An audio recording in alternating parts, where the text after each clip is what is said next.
It's time for another Sony lens drop, and this time they've got a classic coming to the G Master lineup. This is the FE 50mm f1.4 GM. Built for Sony mirrorless cameras, of course, this is a tried and true lens to have in any kit.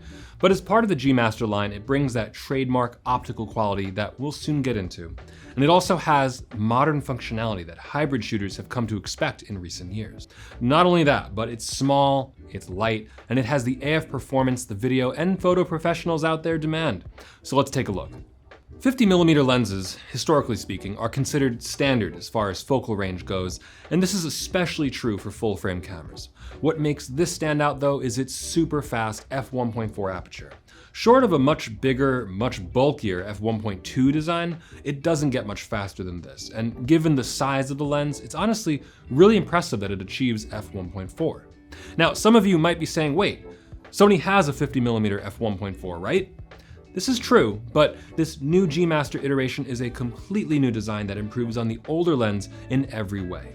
You'll find that signature G Master bokeh to start, but it's important to remember that we ask different things of our cameras these days, and that means we're essentially asking different things of our lenses too. Like several of Sony's recent lenses, this new lens has a de-clickable aperture, making it ideal for video capture as well as photos. Similarly, the fast still burst rate and high frame rate video means that AF performance needs to be re-engineered as well.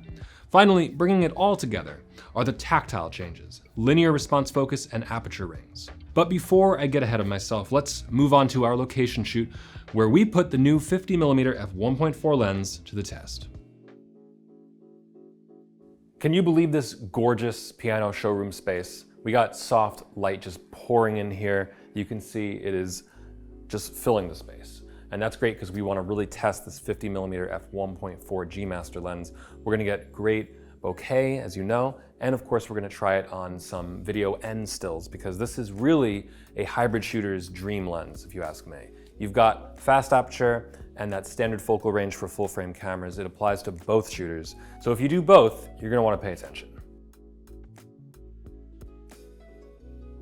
So some of the biggest changes with this new lens come down to the focusing abilities, and that's actually both manual and auto.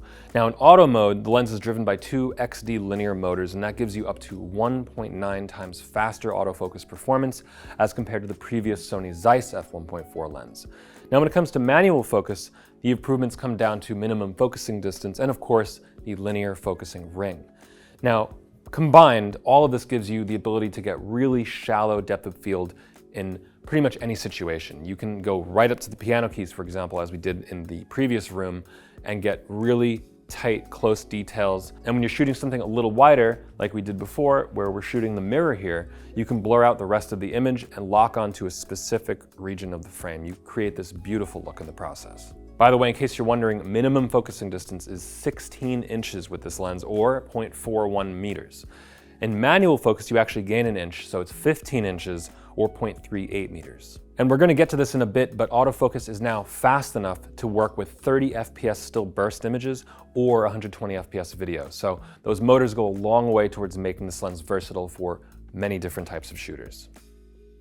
So we're outside on the roof right now, and we just finished testing the lens on a couple more stills and also some video finally. And I gotta tell you, it tracks phenomenally well. It's smooth and consistent, reliable. You can see some of the gimbal shots we have here. As the camera rises from the bottom, goes all the way up, it immediately catches the face, locks on, tack sharp, and it just is perfect. Now, one thing you may notice in some of the video footage is the reduced focus breathing. It's very subtle, if at all apparent in most of the shots. And remember, you can always enable breathing compensation on the compatible body, which should reduce it even further. We didn't rely on it so much out here because we wanted to stay pretty wide open and use ND filters instead.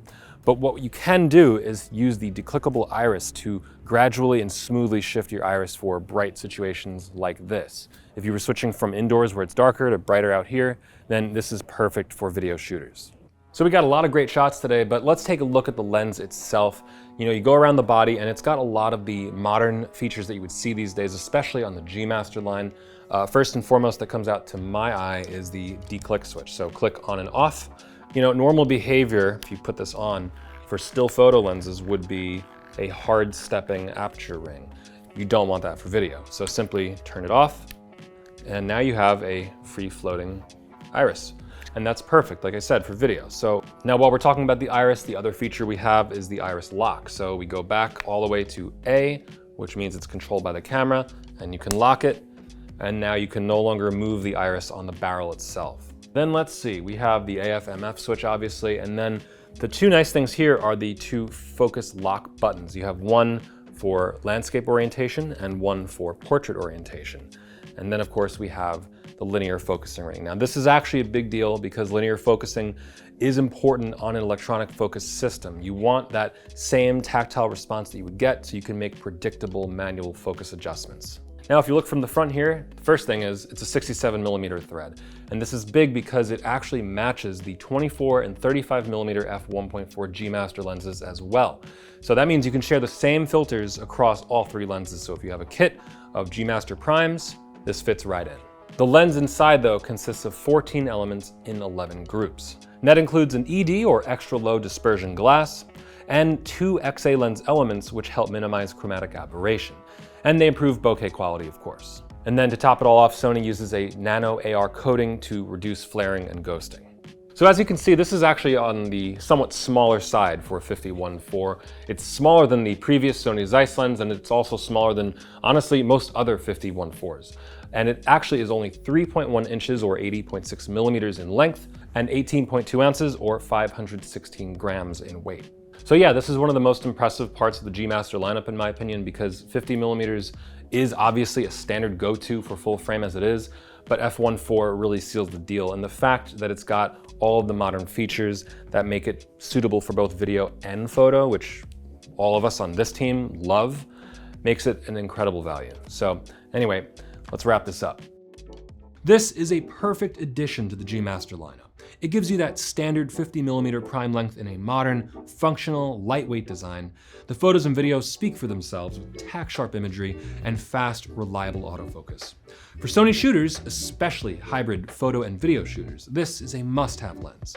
So let us know what you think of the new Sony FE 50mm f1.4 GM lens in the comments below. This is Doug with B&H, and I'll see you next time.